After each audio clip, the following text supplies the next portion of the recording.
ক্যারিয়ারে ভাটার সময় পার করছেন তাসনুভা তিশা, বললেন নিজের মনের কথা। একসময় ছোট পর্দার ব্যস্ততম মুখ ছিলেন তাসনুভা তিশা, তবে হঠাৎ করেই যেন অচেনা অন্ধকার নেমে এসেছে তার জীবনে। একের পর এক নাটকের কাজ বাতিল হয়ে যাচ্ছে। তার ভক্তরা জানতে চাইছেন কি হলো তিশার ক্যারিয়ারে। অবশেষে নীরবতা ভেঙে তার দেয়া এক সাক্ষাৎকারে নিজের বর্তমান পরিস্থিতির কথা জানালেন এই অভিনেত্রী। তিশা বলেন, কাজ আমার কাছে শুধুমাত্র একটা প্রফেশন নয়, এটা আমার কাছে প্রেমও। সংসারের প্রয়োজন আর নিজের ভালোবাসা মিলিয়েই কাজ করি। আলহামদুলিল্লাহ, কাজ মোটামুটি ভালোই চলছিল, কিন্তু 2025 সালটি আমি যেভাবে কল্পনা করেছিলাম ঠিক সেভাবে যাচ্ছে না। এখন এমনিতেই মিডিয়ায় কাজের পরিমাণ অনেক কমে গেছে। এর মধ্যে হঠাৎ করেই আমার একের পর এক নাটকের শুটিং বাতিল হয়ে যাচ্ছে।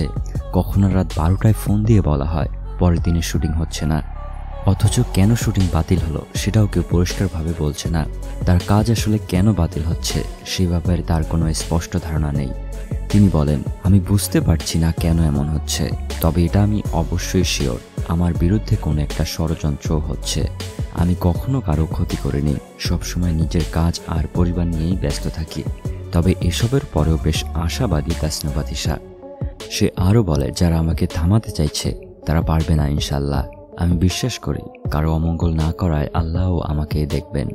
বর্তমানে তিশা কাজ করছেন মোশাররফ করিমের বিপরীতে সংসার বিষের বাড়ি নামে একটি নাটকে, যার পরিচালনা রয়েছেন তাইফুর জাহান আশিক। নাটকটি আসন্ন ঈদুল আজহায় মুক্তি পেতে পারে বলে জানা গেছে। তবে নাটকটি কোন প্ল্যাটফর্মে প্রচারিত হবে সে নিয়ে এখনও নির্মাতারা কিছু জানাননি। তাসনুভা তিশার ভক্তরা এখন অপেক্ষায় আছেন আবারও পর্দায় নিয়মিত হয়ে ফিরবেন এই অভিনেত্রী।